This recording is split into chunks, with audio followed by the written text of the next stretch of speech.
Hello everyone. तो आज हम लोग सीटेट का प्रीवियस ईयर क्वेश्चन कर रहे हैं, जो कि है दिसंबर 2019 का है, पेपर 1 का सीडीपी का क्वेश्चन है। तो 30 क्वेश्चन हैं, इसे हम देखते हैं। पहला क्वेश्चन है, the most important critical period of acquisition and development of language is prenatal period, early childhood and middle childhood, adolescence. Prenatal period, early childhood, middle childhood, adolescence. सही उत्तर क्या होगा? Early childhood. अर्ली चाइल्डहुड इसका सही answer होगा, क्योंकि early child जो होता है हुड होता है, जो अर्ली चाइल्डहुड, ये मोस्ट रैपिड डेवलपमेंट यहाँ पे होता है लैंग्वेज का। और ये जो होता है 2 से 6 साल तक का होता है। ये मोस्ट क्रूशियल स्टेज है अर्ली चाइल्डहुड। इसमें लैंग्वेज डेवलपमेंट बहुत तेज़ी से होता है। नेक्स्ट क्वेश्चन है, which of the following is a stage of moral development proposed by Lawrence Kohlberg? Latency stage, social contract orientation, concrete operational stage, industry versus inferiority stage. एक सबसे CDP बनाने का सबसे अच्छा तरीका ये है कि आप अगर थोड़ा सा भी इंग्लिश जानते हैं तो हिंदी में ना बना के कुछ कुछ इंपॉर्टेंट जो टर्म्स हैं उसको इंग्लिश में देखिए, और इंग्लिश में कुछ ट्रिक्स भी होते हैं जिसकी वजह से सही आंसर हम पकड़ लेते हैं। तो थोड़ा बहुत अगर इंग्लिश को देख लेते हैं, इंग्लिश वाला, क्योंकि क्वेश्चन एक साथ ही रहता है, इंग्लिश और हिंदी दोनों एक साथ ही रहता है।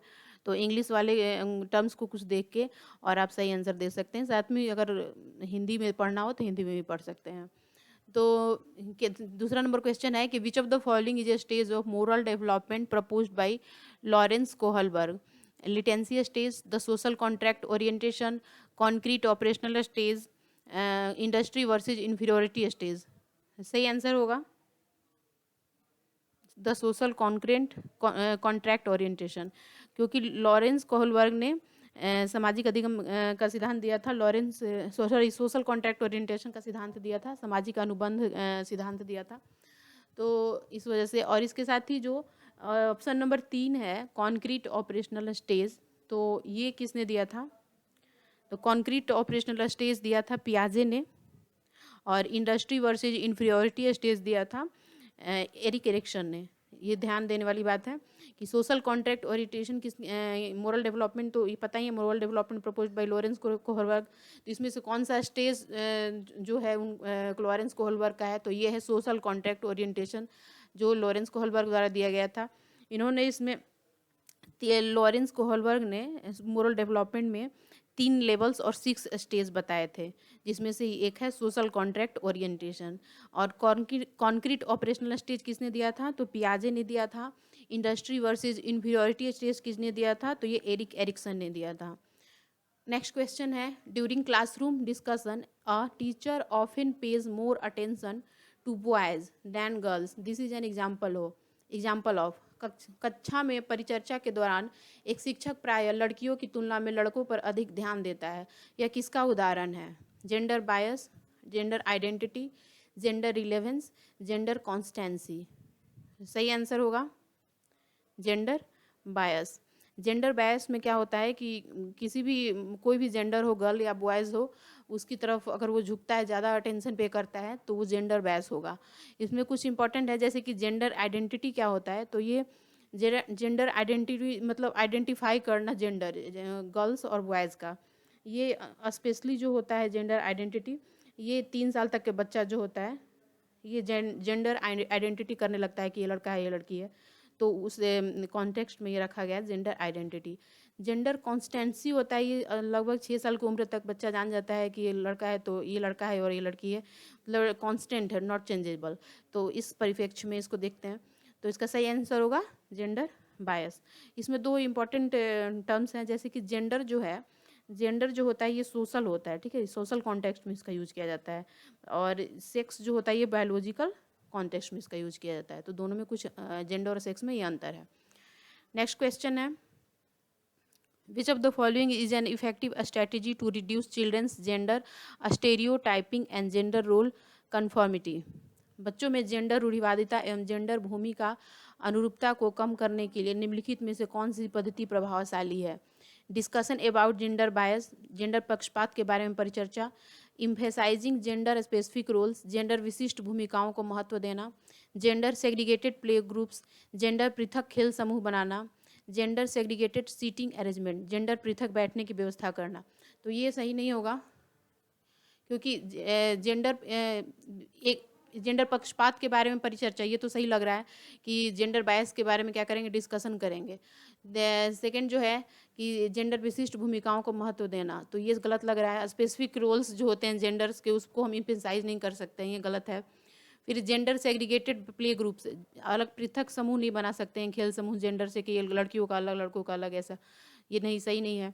फिर जेंडर सेग्रीगेटेड सीटिंग अरेंजमेंट, जो भी जेंडर सेग्रीगेटेड सीटिंग अरेंजमेंट है, बैठने की जो व्यवस्था है, उसे जेंडर के आधार पे सेग्रीगेट नहीं कर सकते, ये भी गलत है। तो इसका सही उत्तर क्या होगा, इसका सही उत्तर होगा discussion about gender bias.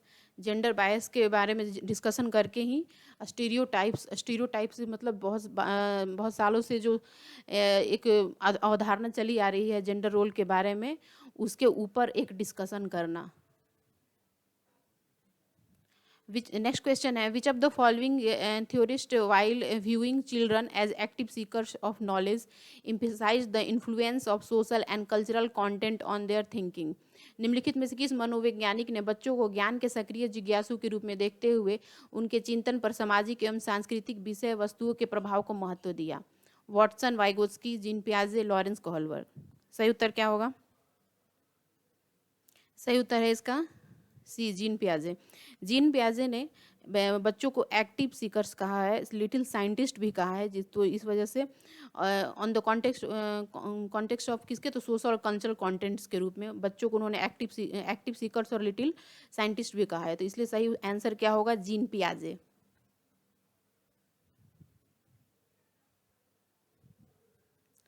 Next question है, while working on a jigsaw puzzle, 5-year-old Najma says to herself, where is the blue piece? No, not this one, darker one that would go here and make this so। This kind of talk is referred to by Vygotsky as. Jigsaw पहेली को करते समय 5 वर्ष की नजमा स्वयं से कहती है कि नीला टुकड़ा कहाँ है, नहीं यह वाला नहीं है, गाढ़े रंग वाला, जिसमें वह जूता पूरा बन जाएगा। इस प्रकार की वार्ता को वाइगोस्की किस प्रकार संबोधित करते हैं? तो ये इसका सही उत्तर, स्पेशली जो सही उत्तर इसका आंसर बता देती हूँ मैं। आंसर पहले क्या है, पहले तो इसका आंसर होगा प्राइवेट स्पीच, यानी कि व्यक्तिगत वार्ता। इसमें क्या होता है कि जो भी बच्चा है, स्पेशली 3 साल की उम्र तक, ये क्या करेगा कि खुद अपने से बात करता है कि जैसे मान लो कुछ खेल रहा है तो, या फिर डॉगी को देख लिया तो डॉगी जैसा आवाज़ निकालेगा, या फिर कोई भी किसी चीज़ को वो ये खुद से बातें करता है वो। तो इस साल की उम्र, इस साल मतलब 3 साल के एज के आसपास। तो इसमें क्या हो रहा है कि नजमा जो है ये खुद से ही बातें कर रही है, कुछ एक जिगजॉग पजल बना रही है और वो खुद से ही बातें कर रही है कि ये कैसे बनेगा, ये नहीं ऐसे नहीं बनेगा, नीला टुकड़ा बनेगा, ये वो गाढ़े रंग वाला नहीं, वो खुद से बात कर रही है। तो ये कौन सा, वाइगोस्की के अनुसार इस स्पीच को बोलते हैं प्राइवेट स्पीच। नेक्स्ट क्वेश्चन है, giving cues to childrens, clues होगा यहाँ पे, giving clues to childrens and offering support as and when needed is an example of. बच्चों को संकेत देना तथा आवश्यकता पड़ने पर सहयोग प्रदान करना निम्नलिखित में से किसका उदाहरण है? तो जब बच्चों को हम पूरी तरह से सपोर्ट ना देके थोड़ा सा माइन्यूट हेल्प देते हैं, परमानेंट हेल्प उसको नहीं बोलेंगे, टेम्प्रोरी हेल्प देते हैं, तो उसको बोलते हैं स्कैफोल्डिंग। उसको हिंदी में क्या बोलेंगे, तो पाड़ या ढांचा या मचान भी बोलते हैं। तो giving a temporary support not a permanent, minute support अगर करते हैं, कुछ हिंट दे दिया, बताते हैं कुछ थोड़ा सा हेल्प कर दिया, तो उसे हम क्या बोलेंगे, स्कैफोल्डिंग बोलते हैं। नेक्स्ट क्वेश्चन है, which of the following behaviours characterize the concrete operational stage as proposed by Jean पियाजे। निम्नलिखित व्यवहारों में से कौन सा जीन पियाजे के द्वारा प्रस्तावित मूर्त संक्रियात्मक अवस्था को विशेषित करता है? Hypothetico deduction reasoning, prepositional thought, conservation, class inclusion, deferred imitation, object permanence, make believe play, irreversibility of thoughts. तो इसमें पहले तो क्या होता है, ये कॉन्क्रीट ऑपरेशनल स्टेज जो होता है ये 7 से 11 साल का होता है जीन पियाजे के अनुसार।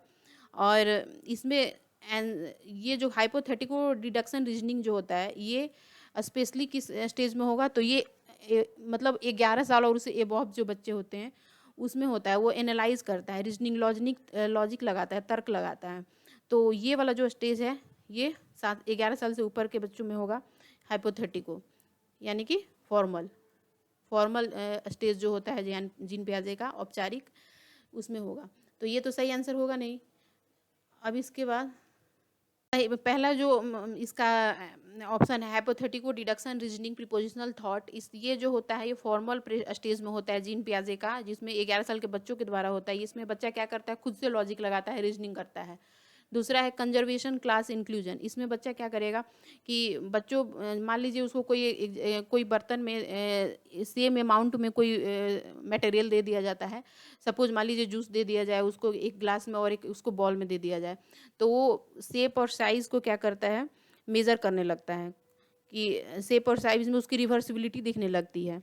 तो उस स्टेज में क्या होता है, ये बच्चा जीन पियाजे का ये कौन से स्टेज में करता है, तो ये कॉन्क्रीट ऑपरेशनल में करता है। कॉन्क्रीट ऑपरेशनल में क्या करेगा बच्चा, कंजर्वेशन करेगा, यानी कि शेप और साइज जो होता है, अमाउंट और वॉल्यूम वीकेंड से उसको आइडेंटिफाई करने लगता है। तो इसका सही आंसर क्या होगा, कंजर्वेशन।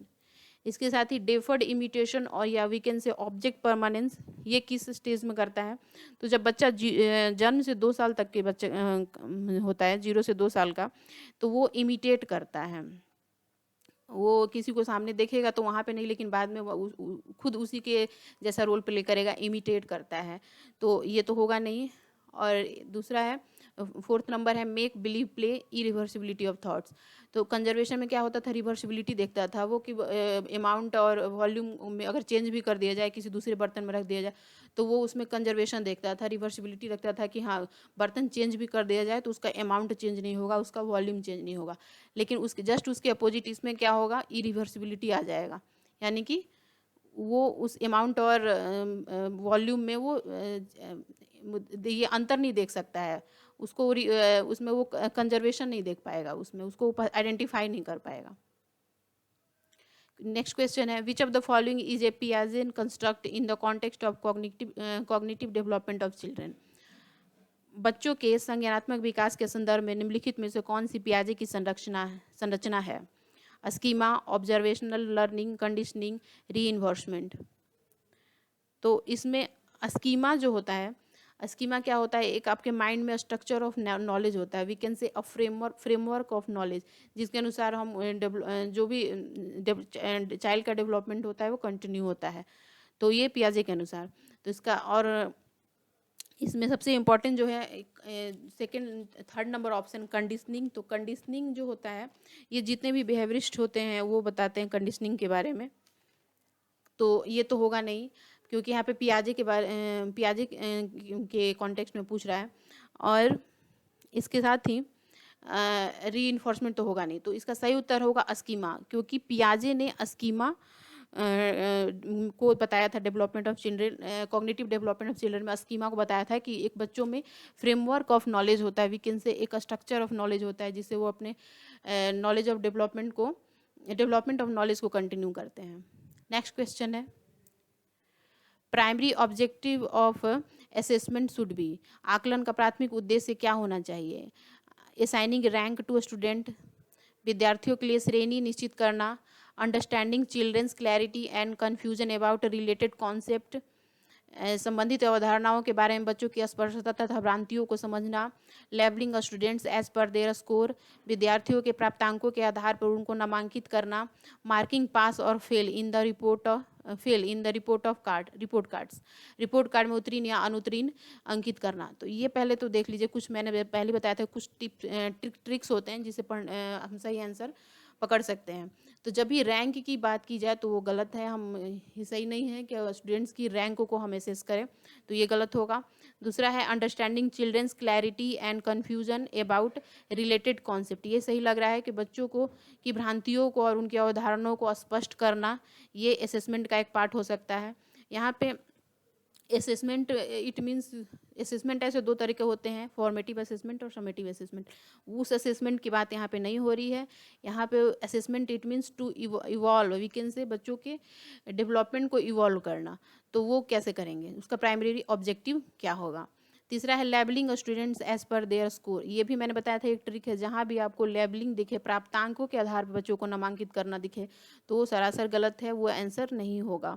तो यहाँ पे लेबलिंग स्टूडेंट्स, बच्चों को आप लेबल नहीं कर सकते उसके स्कोर के आधार पे, तो ये भी गलत होगा। चौथा है मार्किंग पास और fail in the report cards. ये भी गलत है कि बच्चों के रिपोर्ट कार्ड्स के जगह आधार पे उसको एसेस नहीं कर सकते हैं कि उसके पास और फेल के आधार पे उसके रिपोर्ट कार्ड्स के आधार पर उसका असेसमेंट नहीं कर सकते हैं। तो इसका सही उत्तर क्या होगा, तो इसका सही उत्तर होगा 2 number, understanding childrens clarity and confusion about related concept, इसका सही आंसर होगा। नेक्स्ट क्वेश्चन है which of the following statement about intelligence is correct. Intelligence is a fixed ability determined at the time of birth only. Intelligence can be accurately measured and determined by using a standardized test. Intelligence is a unitary factor and a single trait. Intelligence is a multidimensional and a set of complex abilities. तो सही उत्तर क्या होगा, intelligence जो है fixed ability नहीं हो सकता है एट द टाइम ऑफ क्या बोलते हैं बर्थ। ये एक फिक्स्ड एबिलिटी नहीं है, क्योंकि बर्थ के बाद भी वो ये कंटिन्यूअस होता है, ये आगे भी इंटेलिजेंस जो है उसका डेवलपमेंट होते रहता है, तो ये पहला नंबर तो होगा नहीं। दूसरा, intelligence can be accurately measured and determined by using standardized test के द्वारा हम किसी की इंटेलिजेंस को नहीं कर सकते हैं, क्योंकि इंटेलिजेंस जो होता है वो क्या होता है, मल्टी डायमेंशनल होता है। तो देखिए यहाँ पे कैंसर है मल्टी डायमेंशनल, बहुआयामी होता है, उस इंटेलिजेंस को बहुपरिप्रेक्ष्य में उसको हम टेस्ट कर सकते हैं। तो इसके लिए एक एक्यूरेटली मेजर्ड करने का कोई तरीका नहीं है, उसको टेस्ट से नहीं कर सकते हैं, तो ये गलत होगा। और intelligence is A unitary factor, ये दोनों में कुछ समानता है कि intelligence is A unitary factor and a single trait. लेकिन यहाँ पे इन जनरल बात की गई है कि इंटेलिजेंस जो होता है इनमें क्या कौन सा सही है। ये जो यूनिटरी फैक्टर वाली बात है ये बिने के अकॉर्डिंग है। बिने ने यूनिटरी फैक्टर की बात की थी इंटेलिजेंस में, लेकिन यहाँ पे बिने के अकॉर्डिंग नहीं पूछा गया है, यहाँ पे पूछा गया है इन जनरल। इसलिए सही उत्तर क्या होगा, intelligence is a multi dimensional and a set of complex abilities. Next question है Ruhi always thinks of multiple solutions to a problem, many of which are original solutions. Ruhi is displaying characteristics of an creative thinker, convergent thinker, rigid thinker, egocentric thinker. सही answer क्या होगा, सबसे पहले तो जहाँ भी बात होगी कि वो मल्टीपल सॉल्यूशंस के बारे में थिंक कर रही है, तो वो यानी कि रचनात्मकता की बात कर रही है। इसको हिंदी में देख लेते हैं। रूही हमेशा समस्या के एकाधिक समाधानों के बारे में सोचती है, इनमें से काफ़ी समाधान मौलिक होते हैं। रूही किन गुणों का प्रदर्शन करती है, तो जब भी बच्चा खुद से मल्टीपल सॉल्यूशंस की बात करे तो वो क्या है, वो क्रिएटिव है, यानी कि क्रिएटिव थिंकर है, वो रचनात्मकता की बात कर रहा है। तो यहाँ पे सही आंसर क्या होगा, क्रिएटिव थिंकर होगा। यहाँ पे कन्वर्जेंट और क्रिएटिव में बहुत लोगों को कन्फ्यूजन होगा। तो कन्वर्जेंट थिंकिंग जो होता है ये, इसमें क्या होता है कि सपोज मान लीजिए बहुत सारे 4 सॉल्यूशंस दे दिए गए हैं और उसमें से आपको एक कोई चूज करना है, तो वो बच्चा क्या होगा, कन्वर्जेंट थिंकर होगा। लेकिन इसमें क्या होता है क्रिएटिव थिंकर में, कि बच्चा खुद से ही कुछ न्यू सॉल्यूशंस बनाता है, बहुत सारे सॉल्यूशंस बनाता है, कुछ न्यू बनाता है और मतलब नया सॉल्यूशन प्रोवाइड करता है और बहुत सारे सॉल्यूशंस को क्रिएट करता है, इसलिए creative thinker is the right answer. Next question है in a situation of less participations of students belonging to a deprived group in teaching learning process, a teacher should ask the children to withdraw from a school, accept this situation as it is, lower her expectation from such students, reflects on her own teaching and find ways to improve a student's involvement। शिक्षण अधिगम प्रक्रिया में वंचित समूह से संबंधित विद्यार्थियों के द्वारा सहभागिता कम होने की स्थिति में एक शिक्षक को क्या करना चाहिए। बच्चों को यहाँ पे पूछा है कि मान लीजिए कि कोई लेस डिप्राइव्ड स्टूडेंट्स है, तो उसकी टीचिंग लर्निंग प्रोसेस में टीचर क्या कर सकता है। तो बच्चों को विद्यालय छोड़ने के लिए करना चाहिए, सरासर गलत है, ये नहीं हो सकता है। हम ऐसी स्थिति इस स्थिति को जैसी है स्वीकार कर लेना चाहिए, ये सही नहीं है। बच्चों का जो भी वंचित समूह है उसकी सहभागिता को कम होने की स्थिति में शिक्षक को एज इट इज़ नहीं छोड़ना चाहिए। फिर तीसरा है कि इन विद्यार्थियों से अपनी अपेक्षाओं को कम करना चाहिए। Lower her expectation from such students, ये गलत लग रहा है, ये भी सही नहीं होगा। क्योंकि तो चौथा क्या है कि reflect on her own teaching and find ways to improve students involvement, ये सही लग रहा है कि क्या टीचर क्या करेगा, बहुत सारे मेथड्स को क्रिएट करेगा जिससे वे उन जो भी डिप्राइव्ड ग्रुप ऑफ टीचिंग्स है उसकी लर्निंग प्रोसेस को डेवलप कर सके। तो सही आंसर क्या होगा, reflect on her own teaching and find ways to improve students involvement. Teacher क्या करेगा, बहुत सारी टीचिंग मेथड को क्रिएट करेगा जिससे क्या हो, डिप्राइव्ड ग्रुप ऑफ जो भी है teaching learning process deprived group को उनके उनके लर्निंग में डेवलपमेंट हो सके। नेक्स्ट क्वेश्चन है, in an inclusive classroom a teacher dash individualised educational plans, एक समावेशी कक्षा में एक शिक्षक को विशिष्ट शैक्षिक योजनाओं को शुड नॉट प्रिपेयर। यहाँ पे इम्पॉर्टेंट है इंडिविजुअलाइज एजुकेशन प्लान, इससे हमेशा क्वेश्चन आजकल सीटेट या जो भी स्टेट होते हैं यूपी टेट बहुत सारे एग्जाम में आते हैं, इसको बोलते हैं आईईपी। तो आईईपी जो होता है ये यूजुअली जो क्या होता है, ये सभी की आवश्यकताओं को ध्यान में रखा जाए, ऐसा एक इंक्लूसिव क्लासरूम हो जिसमें किसी भी जो भी डिप्राइव्ड सेक्शन के हो या हर एक बच्चा जो उसको एक सभी की आवश्यकताओं को ध्यान में रख के एक ऐसा मेथड तैयार किया जाए, तो इसे बोलेंगे, ऐसा प्लान तैयार किया जाए तो उसे बोलते हैं इंडिविजुअलाइज एजुकेशनल प्लान्स। तो इसमें ऑप्शन है शुड नॉट प्रिपेयर, नहीं प्रिपेयर करना चाहिए, शुड ओकेजनली प्रिपेयर, कभी कभी तैयार करना चाहिए, शुड एक्टिवली प्रिपेयर, सक्रिय रूप से तैयार करना चाहिए, शुड डिस्करेज द प्रिपरेशन, तो गलत है। ऐसा नहीं है तैयार नहीं करना चाहिए तो गलत है, कभी कभी तैयार करना चाहिए ये भी गलत है। शुड डिस्करेज द प्रिपरेशन, तैयार करने के लिए हतोत्साहित करना चाहिए तो सरासर गलत है। तो सही आंसर क्या होगा, शुड एक्टिवली प्रिपेयर, सक्रिय रूप से तैयार करना चाहिए।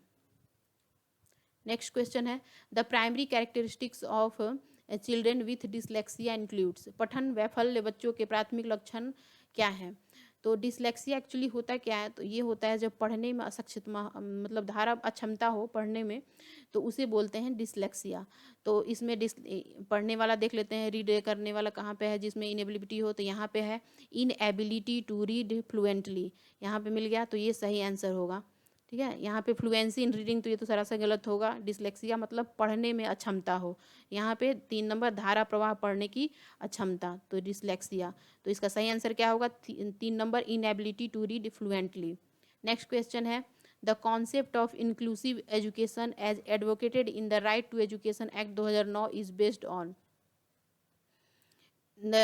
शिक्षा का अधिकार अधिनियम 2009 में उल्लेख की गई समावेशी शिक्षा की अवधारणा निम्नलिखित में से किस पर आधारित है। The behavioristic principle, a sympathetic attitude towards disabled, a right-based humanistic perspective, mainstreaming of the disabled by offering them primarily vocational education। व्यवहारवादी सिद्धांत ये गलत है, ये इंक्लूसिव एजुकेशन में ये नहीं, इसको आधार नहीं बनाया गया है आरटीई 2009 में। अशक्त बच्चों के प्रति सहानुभूति, ये तो सरासर गलत है, सहानुभूति नहीं करेंगे, सबको समावेशी शिक्षा देंगे और समावेशी कक्षा का पालन करेंगे। अधिकार आधारित मानवतावादी परिप्रेक्ष्य, राइट बेस्ड ह्यूमनिस्टिक्स, गलत है। तो इसमें आरटी 2009 में एक वर्ड आया था मेन स्ट्रीम, तो यहाँ पे आपको दिख रहा है 4 नंबर में मेन स्ट्रीमिंग, यानी कि main streaming of the disabled by offering them primary vocational education, जो भी मुख्यतः व्यावसायिक शिक्षा उपलब्ध करके अशक्त बच्चों को मुख्य धारा में शामिल करना। अशक्त बच्चों को इसमें क्या किया जाता है, यानी कि डिसेबल्ड जो बच्चे होते हैं उनको कुछ वोकेशनल एजुकेशन प्रोवाइड की जाती है अकॉर्डिंग टू आरटी 2009, तो right answer 4 number. Next question है, in an construct framework learning is primarily based on rote memorization, संरचनावादी ढांचे में अधिगम प्राथमिक रूप से बेस्ड ऑन रूट मेमोराइजेशन यंत्रवत याद करने पर आधारित है, सेंटर्ड अराउंड रीएनफोर्समेंट प्रबलन पर केंद्रित है, एक्वायर्ड थ्रू कंडीशनिंग अनुबंधन द्वारा अर्जित है, based on the process of meaning making अवबोधन की प्रक्रिया पर आधारित है।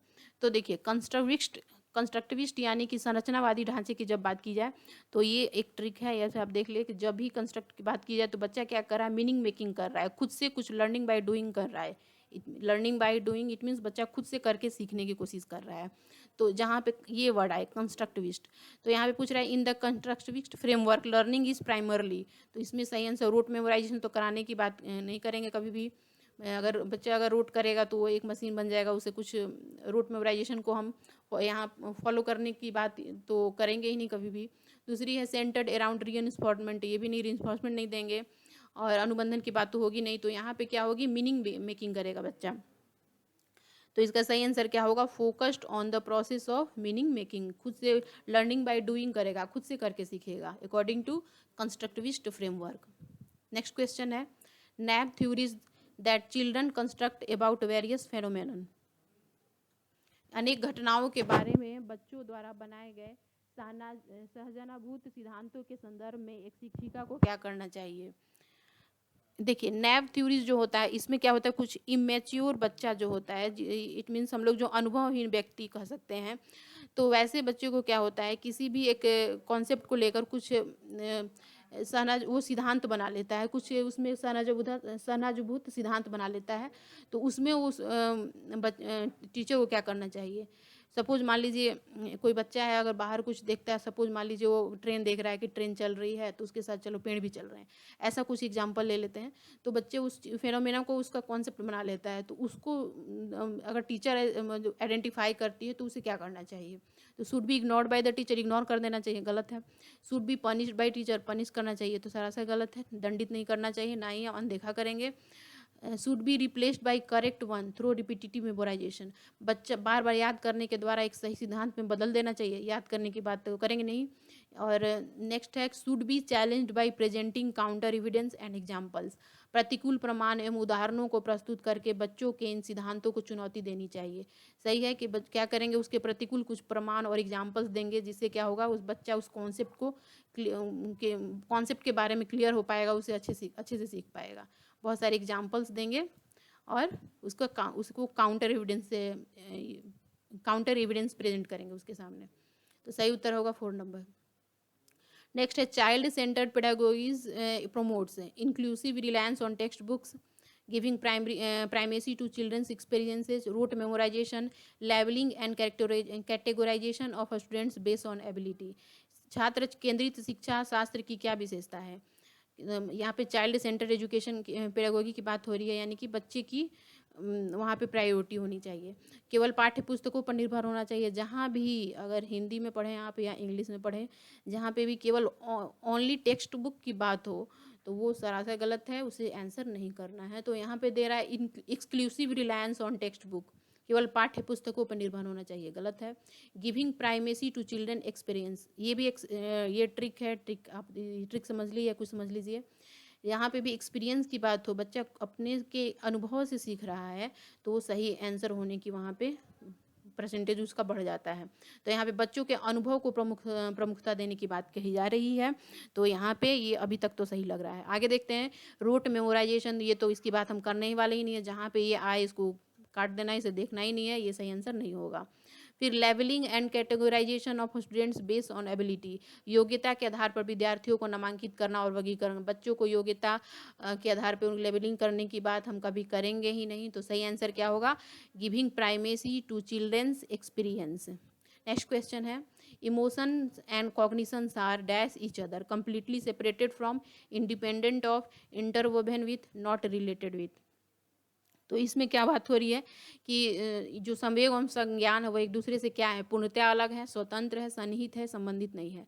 तो इसमें कम्प्लीटली सेपरेटेड फ्रॉम ये तो नहीं होगा, क्योंकि जब भी हम थिंकिंग करते हैं और हमारा जो संज्ञान है वो एक दूसरे से मतलब साइमल्टेनियसली कह सकते हैं, एट द सेम टाइम वो रिएक्ट करता है, एक्टिव हो रहता है, तो वो तो ये तो गलत होगा कि ये दोनों एक दूसरे से पूरी तरह से अलग हैं, ये नहीं, सही नहीं है। इंडिपेंडेंट ऑफ ये हो सकता है, अभी तक देखते हैं। आगे है इंटरवोवेन विथ, और नेक्स्ट है नॉट रिलेटेड, ये तो गलत ही होगा, संबंधित नहीं है, ये तो नहीं, क्योंकि इमोशन और कॉग्निशन दोनों एक दूसरे से संबंधित है। तो इसमें इंडिपेंडेंट ऑफ की जब बात आएगी, तो जब यहाँ पे जेजोंग जो थे उन्होंने बोला था कि emotion and cognitions are independent of each other, लेकिन यहाँ पे जेजोंग की बात नहीं हो रही है, इन जनरल बात हो रही है। तो यहाँ पे बात आंसर क्या होगा इंटरवोवेन विथ, यानी कि सन्निहित, emotion and cognitions are interwoven with.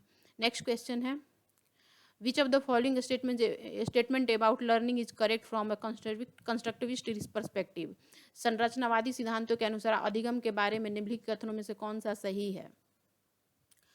Learning is a process of reproduction and recall.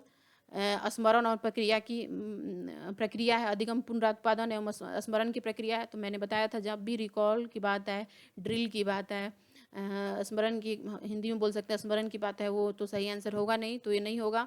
Learning is the process of rote memorization, ये भी नहीं होगा। मैंने पहले बताया था रूट मेमोराइजेशन की बात जहाँ भी आएगी वो आंसर नहीं होगा। फिर है learning is conditioning of behaviours. Learning is conditioning of behaviours by repetitive association. अधिगम आवृत्ति संबंध के द्वारा व्यवहारों का अनुबंधन है। कंडीशनिंग की बात हो रही है, तो यहाँ पे कंस्ट्रक्टिविस्ट की बात मैंने बताई थी कि बच्चा क्या करेगा, रचनात्मक कार्य करेगा, उसके कॉन्टेक्स्ट में बात हो रही है। तो यहाँ पे कंडीशनिंग बिहेवियरिस्ट बात करते हैं कंडीशनिंग की, तो ये तो होगा नहीं। फोर्थ नंबर देखते हैं, फोर्थ नंबर क्या है? फोर्थ नंबर है कि learning is a process of construction of knowledge by active engagement. तो मैंने बताया था कि कंस्ट्रक्टिविस्ट पर्सपेक्टिव में बात हो रही है, यानी कि क्या करना है, क्रिएट करना है। तो यहाँ पे construction of knowledge by active engagement, active engagement की बात यहाँ पे हो रही है ना, यानी कि लर्निंग बाय डूइंग, खुद से लर्निंग ऐसा प्रोसेस हो क्या है जो कि क्रिएट करना, क्रिएटिव बनना है इस कॉन्टेक्स्ट में। तो यहाँ पे क्या होगा सही answer? Learning is a process of construction of knowledge by active engagement. Next question है मीनिंग मेकिंग की बात होगी। मैंने पहले ही बताया था जहाँ पे मीनिंग मेकिंग, कंस्ट्रक्टिविस्ट आ जाए, कंस्ट्रक्शन ऑफ नॉलेज आ जाए, एक्टिव इंगेजमेंट आ जाए, तो ये क्या होगा? सही आंसर होगा इसके परिप्रेक्ष्य में, कंस्ट्रक्टिविस्ट के पर्सपेक्टिव के परिप्रेक्ष्य में। नेक्स्ट क्वेश्चन है presenting students with clear examples and non examples is an, विद्यार्थियों को स्पष्ट उदाहरण एवं गैर उदाहरण देने के क्या परिणाम हैं? Is an effective way to encourage conceptual change, leads to confusion in the minds of examples. देखिए एग्जाम्पल्स तो पता है कि मतलब कोई भी क्वेश्चन है उसका एग्जाम्पल देगा, और नॉन एग्जाम्पल्स यानी कि उससे रिलेटेड कुछ क्लूज दे देंगे, कुछ हिंट दे देंगे, कुछ थोड़ा सा पार्ट ऑफ कुछ बता देंगे, एग्जाम्पल नहीं देंगे, तो वो उससे किसको अफेक्ट करता है? तो is an effective way to encourage conceptual change, leads to ये अभी तक तो सही लग रहा है, कॉन्सेप्चुअल चेंज को सही करेगा। एग्जाम्पल्स देंगे और उसके साथ ही कुछ नॉन एग्जाम्पल्स वाले क्वेश्चंस देंगे, तो वो क्या है, उससे कॉन्सेप्ट क्लियर होगा, तो कॉन्सेप्चुअल चेंज होगा, तो ये सही आंसर लग रहा है अभी तक। आगे देखते हैं leads to confusion in the minds of students, ये सही नहीं लग रहा है। जब एग्जाम्पल्स और नॉन एग्जाम्पल्स की बात हो रही है तो यहाँ पे कन्फ्यूजन की बात तो होगी ही नहीं, कन्फ्यूजन क्यों होगा? फिर है तीसरा causes gaps in the understanding of concept. जब एग्जाम्पल्स और नॉन एग्जाम्पल्स की बात होगी, नॉन एग्जाम्पल्स देगा तो बच्चा क्या करेगा, खुद उसका कॉन्सेप्ट क्लियर होगा, कॉन्सेप्चुअल चेंज होगा उसमें, तो फिर यहाँ पे अंडरस्टैंडिंग ऑफ कॉन्सेप्ट्स में गैप्स की तो बात हो ही नहीं सकती है।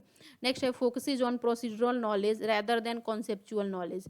तो ऐसा नहीं है, जब कॉन्सेप्चुअल नॉलेज की बात पहले होगी उसके बाद प्रोसीजरल की बात होगी, तो इससे सबसे बड़ा इफेक्टिव एग्जाम्पल क्या होगा? Is an effective way to encourage conceptual change. सही उत्तर इसका एक नंबर होगा। फिर नेक्स्ट क्वेश्चन है repeatedly asking children to engage in learning activities either to avoid punishment or to gain a reward। बच्चों को अधिगम गतिविधियों में भागीदारी करने के लिए लगातार पुरस्कार देना व दंड का प्रयोग करने से क्या प्रभाव पड़ता है? यानी कि बच्चों को हम अधिगम गतिविधियों के बारे में भागीदारी करने के बाद अगर उसको हम लगातार पुरस्कार देते हैं और या सपोज मान लीजिए दंड देते हैं, तो उससे बच्चों को क्या प्रभाव पड़ता है? तो डिक्रीज इंट्रिंसिक मोटिवेशन। बच्चों में देखिए पहले तो मैं बता देती हूँ, मोटिवेशन जो होता है वो दो तरीके का होता है कि एक होता है इंट्रिंसिक मोटिवेशन और एक होता है एक्सट्रिंसिक मोटिवेशन, आंतरिक अभिप्रेरणा और बाहरी अभिप्रेरणा। तो बाहरी अभिप्रेरणा में क्या होता है कि बच्चा वो खुद से वो उसके लालच में रहता है, उसकी ग्रीड में रहेगा कि चलो मुझे मान लीजिए पुरस्कार दिया जा रहा है तो उस पुरस्कार की ग्रीड में रहेगा कि हाँ मुझे इसके लिए अच्छा परफॉर्म करना है।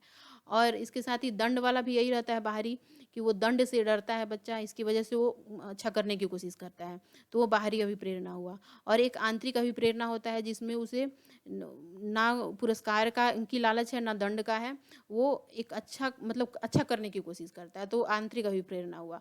तो इसमें डिक्रीज इंट्रिंसिक मोटिवेशन, ये सही नहीं होगा, वो आंतरिक अभिप्रेरणा कम होगी। उसके बाद नेक्स्ट है बी नंबर इंक्रीज, सॉरी एक नंबर है decrease extrinsic motivation, B number है इंक्रीज इंट्रिंसिक मोटिवेशन, ये सही नहीं है। तीसरा है would encourage children to focus on mastery rather than performance goal, यानी कि वो परफॉर्मेंस गोल से मतलब फोकस नहीं करेगा, उसके मास्टरी पे ज़्यादा वो बच्चे को इनकरेज करवाना है, ये भी सही नहीं है।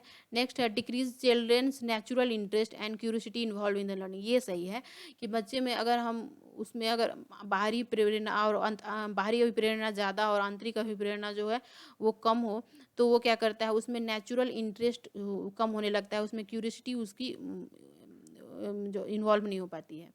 तो इस वजह से सही आंसर होगा decreases children's natural interest and curiosity involve in learning. Next question है which of the following practices promotes meaningful learning, corporal punishment, शारीरिक दंड, मीनिंगफुल लर्निंग मैंने बताया था मीनिंग मेकिंग लर्निंग, खुद से करने वाली लर्निंग, उसको प्रमोट करने के लिए कौन सा हेल्पफुल होगा।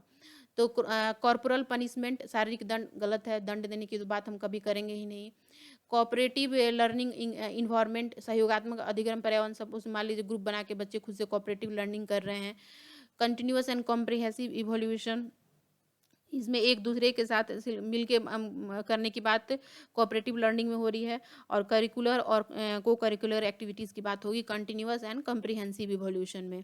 नेक्स्ट है कांस्टेंट कंपैरेटिव इवोल्यूशन, निरंतर तुलनात्मक मूल्यांकन, तो मूल्यांकन निरंतर तुलनात्मक मूल्यांकन की तो बात तो करेंगे ही नहीं हम मीनिंगफुल लर्निंग में, और शारीरिक दंड की बात तो करेंगे नहीं, तो बचा कौन दो, cooperative learning environment and continuous and comprehensive evolution. तो सही उत्तर होगा 2 नंबर 2 और 3rd। नेक्स्ट क्वेश्चन है how can teacher facilitate understanding of complex concept in children, शिक्षक बच्चों की जटिल अवधारणाओं की समझ को किस प्रकार सहज कर सकते हैं। By delivering a lecture, lecturer दे के बच्चा को मान लीजिए किसी भी रिलेटेड कोई भी अगर जटिल अवधारणा है तो शिक्षक उसको कैसे सहज कर सकता है, उसको कैसे उसके अंडरस्टैंडिंग लेवल को कैसे सही कर सकता है। तो बाय डिलीवरिंग अ लेक्चर, दूसरा है बाय ऑर्गेनाइजिंग कॉम्पिटिटिव इवेंट्स, प्रतियोगितात्मक अवसर देके, व्याख्यान देके, रिपीटेटिव मैकेनिकल ड्रिल मैंने बताया था नहीं होगा, जहाँ भी आएगा यहाँ पे बार बार यांत्रिक अभ्यास की बात तो करेंगे नहीं, उसे क्या होगा बच्चा जो है मेटेरियलिस्टिक हो जाएगा, तो वहाँ पे तो करेंगे नहीं।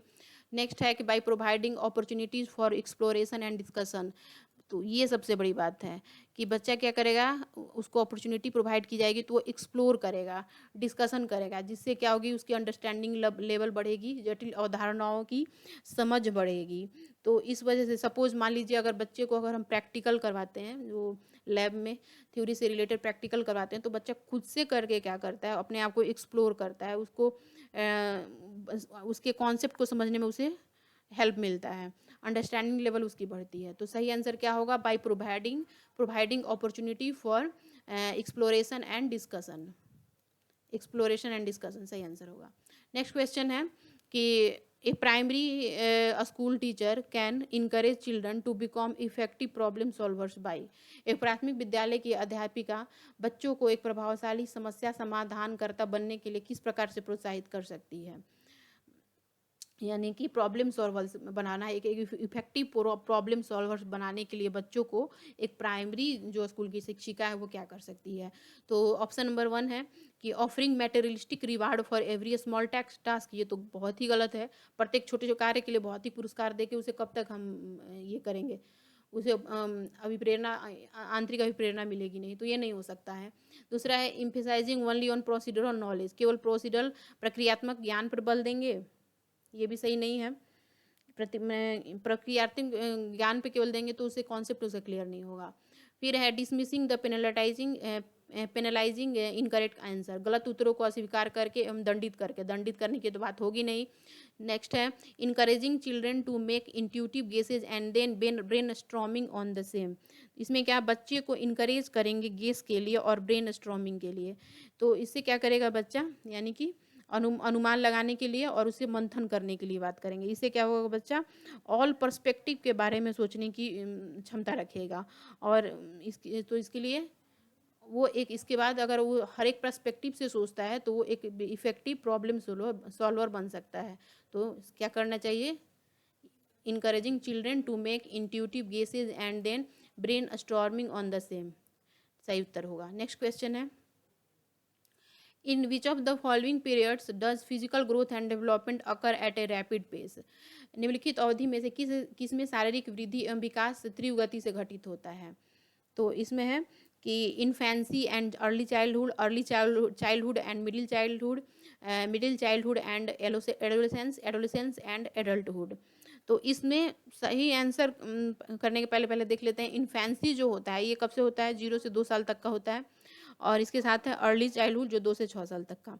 तो इसमें सबसे पहले जो ऐसा पीरियड जो जिसमें सब बहुत ही रैपिड तरीके से physical growth, it means weight को लेकर, हाइट को लेकर और बहुत सारी जो फिजिकल ग्रोथ रिलेटेड और डेवलपमेंट रिलेटेड जो बातें होती हैं वो बहुत रैपिड पेस से डेवलप होती हैं।